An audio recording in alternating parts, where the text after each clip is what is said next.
മലയാള സിനിമയുടെ സിനിമാ വ്യവസായത്തിന്റെ അപേക്ഷയോടെ Kerala executive committee meeting ആണ് നടന്നത്.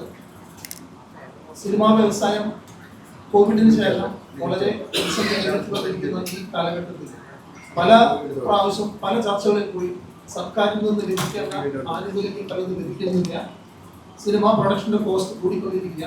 സിനിമാ വ്യവസായത്തിൽ തിയേറ്ററുകൾക്കും പ്രൊഡ്യൂസർമാർക്കും ഡിസ്ട്രിബ്യൂട്ടർമാർക്കും നിലനിൽക്കാൻ പറ്റാത്ത ഈ വ്യവസായം തകർന്നുകൊണ്ടിരിക്കുന്ന ഈ കാലഘട്ടത്തിലാണ് സുപ്രധാനമായിട്ടുള്ള പല തീരുമാനങ്ങളും ചേർന്നെടുക്കേണ്ടതായിട്ട് വരുന്നത്.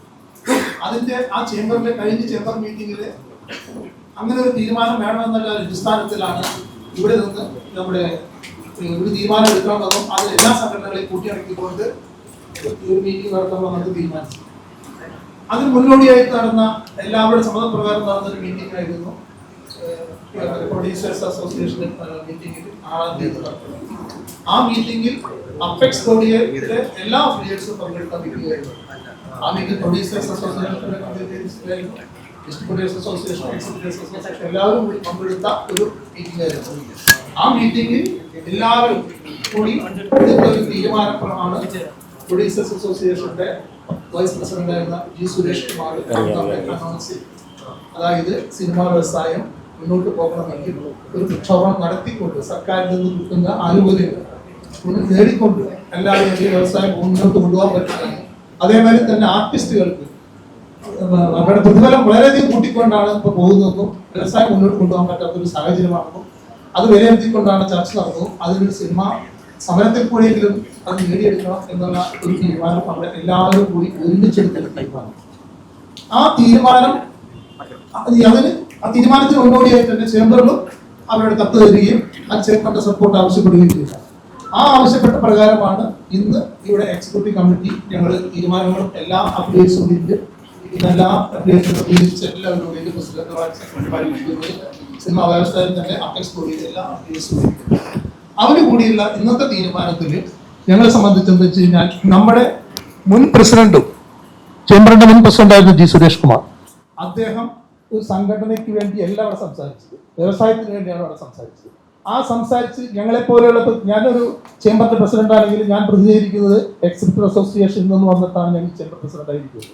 എന്നെ സംബന്ധിച്ചും ഈ തിയേറ്റർ വ്യവസായം കൊണ്ടു നടക്കാനായിട്ടുള്ള ബുദ്ധിമുട്ട് എന്ന് പറയുന്നത് സിംഗിൾ സ്ക്രീൻ, അതായത് 1-2 സ്ക്രീനുള്ള തിയേറ്ററുകൾ, ആ തിയേറ്ററുകൾക്ക് ഓണേഴ്സിന് തിയേറ്ററുകൾ കൊണ്ടു നടക്കാൻ പറ്റാത്ത സ്ഥിതിയാണ്. മൾട്ടിപ്ലെക്സ് വലിയ ഗ്രൂപ്പുകൾ മാത്രം മുന്നോട്ട് കൊണ്ടുപോകുന്ന ഒരു സ്ഥിതി എന്ന് പറഞ്ഞ കാര്യം തന്നെയാണ് പ്രൊഡക്ഷൻ വിങ്ങിൽ.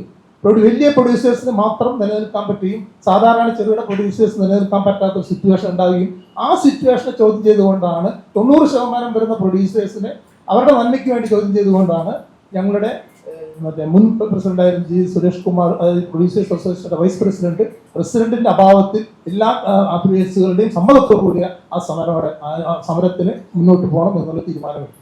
അപ്പൊ ആ തീരുമാനത്തിന് ഞങ്ങളുടെ ചേംബറിന്റെ അഫിലിയേറ്റ് മെമ്പറായ ശ്രീ ആന്റണി പെരുമ്പാവൂർ അതിന് വളരെ മോശമായ രീതിയിൽ ഒരു ഫേസ്ബുക്ക് പോസ്റ്റ്. ആ ഫേസ്ബുക്ക് പോസ്റ്റിൽ ഇന്ന് ഇവിടെ ചർച്ച വന്ന് വളരെയധികം എല്ലാ മെമ്പർമാരും അതിനെതിരെ ശക്തമായിട്ട് നടപടിയെടുക്കണമെന്ന് തന്നെയാണ് ഒരു തീരുമാനമെടുത്തിരിക്കുന്നത്.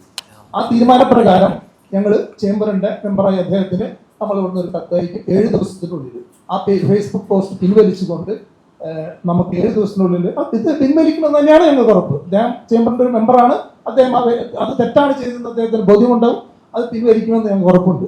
അത് എന്തായാലും സംഭവിക്കുമെന്ന് തന്നെയാണ് ഞങ്ങൾക്ക് ഉറപ്പ്. പിന്നെ ഇനി ഞങ്ങളുടെ സമരമായിട്ട് ബന്ധപ്പെട്ട് പറയുകയാണെങ്കിൽ സൂചനാ സമരം നമ്മൾ അനൗൺസ് ചെയ്യും. ഈ സൂചനാ സമരം അനൗൺസ് ചെയ്യാനായിട്ട് ഞങ്ങൾക്ക് ഇന്ന് തീരുമാനിച്ചു ഡേറ്റ് ഫിക്സ് ചെയ്യാനായിട്ട്.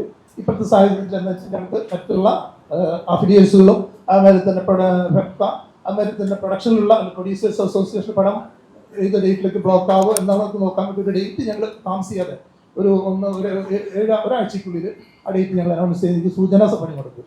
അത് ഞങ്ങൾക്ക് സർക്കാരിൽ നിന്ന് കിട്ടാനുള്ള അനുകൂലം. ഒരു കാര്യം മനസ്സിലാക്കണമെന്ന് വെച്ച് കഴിഞ്ഞാൽ ഏത് ഗവൺമെന്റും അധികാരത്തിൽ വന്നാൽ ഒരു ബഡ്ജറ്റിന് മുമ്പ് പ്രീ ബഡ്ജറ്റ് ചർച്ചയ്ക്ക് സാധാരണ എല്ലാ വ്യവസായങ്ങളും വിളിക്കുക എന്നുള്ളൊരു മര്യാദയാണ്.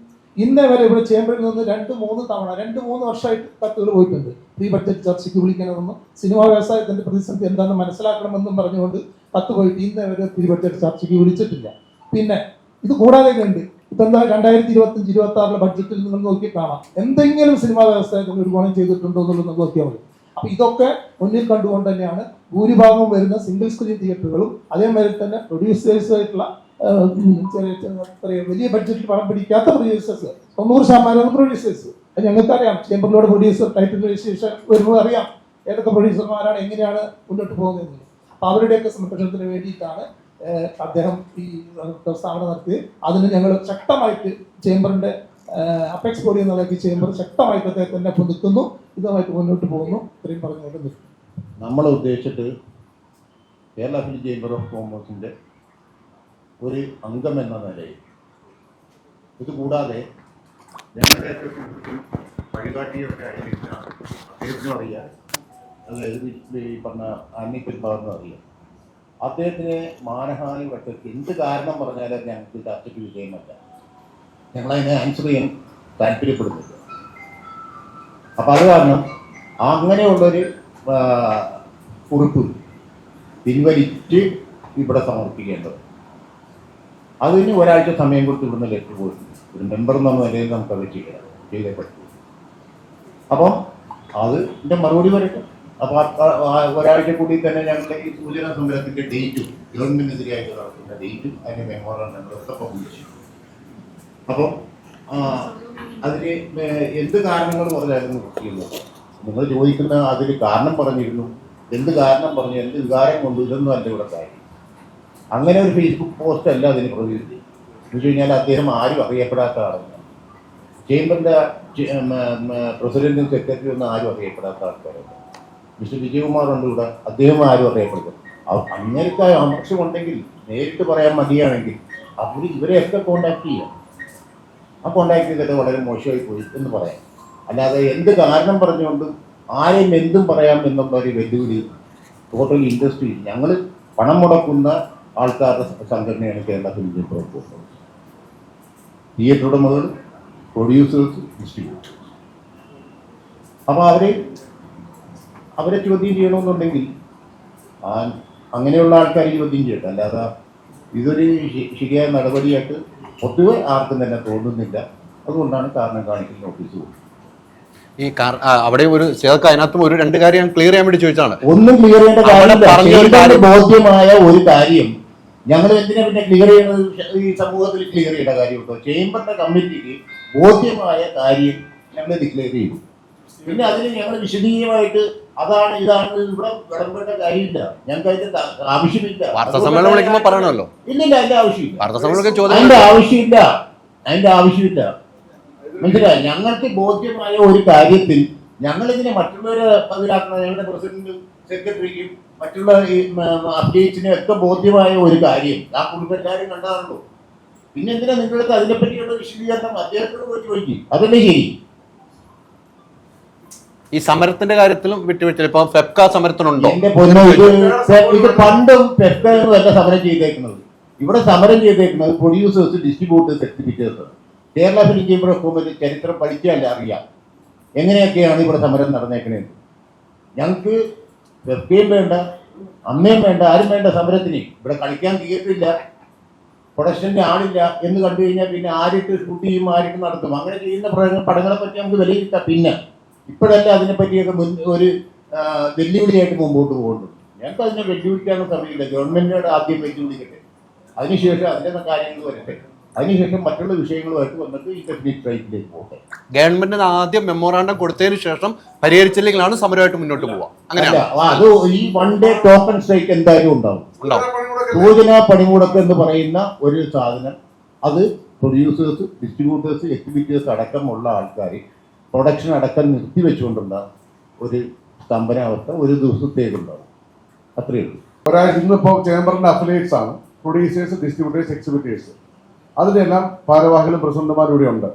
നാളെ 3 ദിവസം കൊണ്ട് ഞങ്ങളുടെ അഫിലിയേറ്റ്സിനെല്ലാം എക്സിക്യൂട്ടീവ് കമ്മിറ്റി ചേരുകയാണ്. അപ്പോൾ 3-4 ദിവസത്തേക്കുള്ളിൽ അവർ ഡേറ്റ് ഞങ്ങളെ അറിയിക്കും. ആ ഡേറ്റ് അനുസരിച്ച് ഒരു കോമൺ ഡേറ്റ് ചേംബർ അനൗൺസ് ചെയ്യും. അന്ന് മലയാള സിനിമ സ്തംഭിക്കും. ഒരു തിയേറ്ററിൽ ഒരു പ്രൊഡക്ഷൻ ഉൾപ്പെടെ ഒന്നും നടക്കില്ല. അന്ന് സൂചനാ പണിമുടക്ക് ഏതെങ്കിലും വ്യക്തികൾക്കെതിരെയല്ല, സംഘടനകൾക്കെതിരല്ല. ഞങ്ങളുടെ വിവിധ ആവശ്യങ്ങളുണ്ട്.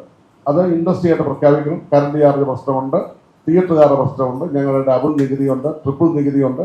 ഇങ്ങനെയുള്ള പ്രശ്നങ്ങൾക്ക് പരിഹാരം ഉണ്ടാക്കുക എന്നുള്ളതാണ്. അല്ലാതെ ഏതെങ്കിലും അമ്മ സംഘടനയ്ക്കെതിരായിട്ടൊന്നുമല്ല. അപ്പൊ അമ്മ സംഘടനയ്ക്കെതിരെ ചേംബർ അല്ലെങ്കിൽ പോലീസ് സമരത്തിലില്ല. മറിച്ച് ഞങ്ങൾ സമരം ചെയ്യല്ല, ഞങ്ങൾ അവരോട് പറയുകയാണ്, ഞങ്ങൾ ഡിമാൻഡ് ഇൻഡസ്ട്രി സർവേ ചെയ്യണമെങ്കിൽ നിങ്ങളുടെ വേജസ് കുറയ്ക്കണം, അതനുസരിച്ച് നിർമ്മാണ ചെലവ് കുറയണം. അങ്ങനെ നിർമ്മാണ ചെലവ് കുറഞ്ഞ് നല്ല പടങ്ങൾ ഉണ്ടാവണം. പലരും ചോദിക്കുന്നത് ക്വാളിറ്റിയുള്ള പടങ്ങൾ ഉണ്ടാകാത്തത്. ആ ക്വാളിറ്റി ഉണ്ടാകുന്ന പടങ്ങൾ ഉണ്ടാകാത്തത് നിർമ്മാണ ചെലവിന്റെ ഭൂരിപക്ഷം അങ്ങനെ പോകാതിരിക്കുക എന്നുള്ളതാണ്. അതുകൊണ്ട് ഇങ്ങനെയുള്ള കാര്യങ്ങളിൽ ഒരു വ്യക്തിക്കെതിരെ അല്ല, മറിച്ച് ഇൻഡസ്ട്രിയുടെ ആവശ്യങ്ങൾ മാത്രമാണ് പറയുന്നത്. അത് ആ സൂചനാ പണിമുടക്കിൽ ചർച്ചകൾ നടന്നത് പരിഹരിക്കപ്പെടുന്നില്ലെങ്കിൽ സമരവുമായി മുന്നോട്ട് പോകാനാണ് എല്ലാ അഫിലിയേറ്റ്സ് തീരുമാനിച്ചിരിക്കുന്നത്. ഇത്രയേ ഉള്ളൂ. ടോട്ടൽ കളക്ഷന്റെ 30% തിയേറ്ററിൽ ടാക്സ് കൊടുക്കുന്നത്. 100 രൂപ കളക്ഷൻ വന്നു കഴിഞ്ഞാൽ 30 രൂപയാണ് ഗവൺമെന്റിലേക്ക് പോകുന്ന എമൗണ്ട്. അതിന്റെ പ്രൊഡ്യൂസർക്ക് 25 രൂപ താഴെയുള്ള എമൗണ്ട് കിട്ടും. അപ്പോൾ ആ ഒരു സ്ഥിതി മാറണം. എന്റെ എന്ത് കാര്യത്തിലും തിയേറ്ററിലെ കുത്തിപ്പിഴിഞ്ഞ് കാശെടുക്കാവുന്ന ഒരു സമീപനം ഗവൺമെന്റ് മാറ്റണം.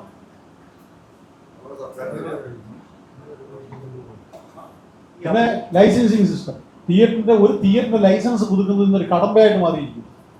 കാര്യം അതിലെല്ലാം ഗവൺമെന്റ് ഓരോരോ ബുദ്ധിമുട്ടുകൾ ഏർപ്പെടുത്തി പരമാവധി ബുദ്ധിമുട്ടിക്കാനാണ് ശ്രമിക്കുന്നത്. അത് ഏകജാലകമാക്കണം തിയേറ്ററിംഗ് ലൈസൻസ്. കാര്യം നമുക്കൊരു 6 മാസം നീണ്ടു നിൽക്കുന്ന ഒരു പ്രൊസീജിയറായി മാറിയിട്ടുണ്ട്. 1947 മുമ്പ്, അതായത് ഇന്ത്യ സ്വാതന്ത്ര്യം കിട്ടുന്നതിന് മുമ്പ് നിലവിൽ ഏർപ്പെടുത്തിയ രീതികളാണ് ഇന്ന് ഗവൺമെന്റ് പിന്തുടരുന്നത്. തിയേറ്റർ ലൈസൻസിങ് ആയാലും ഓപ്പറേറ്റിംഗ് സിസ്റ്റം ആയാലും ഒരു ഓപ്പറേറ്റർ ലൈസൻസ് വേണം. നിങ്ങൾക്കറിയാം, പഴയ ഒരു പ്രൊജക്ട് കലാഭവൻ വെച്ചിട്ട് അതിന്റെ റീൽ ഓടിച്ച് കാണിച്ചു കൊടുക്കണം, ഓപ്പറേറ്റർ ലൈസൻസ് വേണം. ഇന്ന് ആ പഴയ പ്രൊജക്ട് വെച്ച് ആരെങ്കിലും സിനിമ ഓടിക്കുന്നുണ്ടോ? ഇന്ന് ഡിജിറ്റൽ പ്രൊജക്ടറാണ്. ആ ഡിജിറ്റൽ പ്രൊജക്ടർ ഓപ്പറേറ്റ് ചെയ്യുന്ന ഒരു കമ്പ്യൂട്ടർ ഓപ്പറേറ്റർക്ക് ഓപ്പറേറ്റിംഗ് ലൈസൻസ് കൊടുക്കുകയല്ല ചെയ്യുന്നത്. പഴയ കാലഹരണപ്പെട്ട ഒരു പ്രൊജക്ട് വെച്ചിട്ടുണ്ട്, അതിന് ഫിലിം ഓടിച്ച് കാണിച്ചു കൊടുക്കണം, ഓപ്പറേറ്റർ ലൈസൻസ് വേണം. ഈ സൈസ് സിസ്റ്റത്തിനാണ് ചേഞ്ച് വരും. അപ്പോൾ ഇതിന് മൊത്തത്തിൽ ശാശ്വതമായ പരിഹാരമാണ്. അതിന് തീർച്ചയായിട്ടും തിയേറ്ററുകൾ ഉൾപ്പെടെ തിയേറ്ററുകളുടെ പൂർണ്ണ സഹകരണത്തോടെ ഈ സൂചനാ പണിമുടക്കിലും മുന്നോട്ട് ചേംബർ നിർദ്ദേശിക്കുന്ന എല്ലാ കാര്യങ്ങളും തിയേറ്റർ ഉടമകളും ഉണ്ടാകും. Ultra modern kitchen devices. ഒരു കിച്ചണിൽ വേണ്ട എല്ലാ ലേറ്റസ്റ്റ് ബ്രാൻഡുകളും ഇവിടെയുണ്ട്. ലോകോത്തര ബ്രാൻഡുകൾ, original products, wide range. MyG future.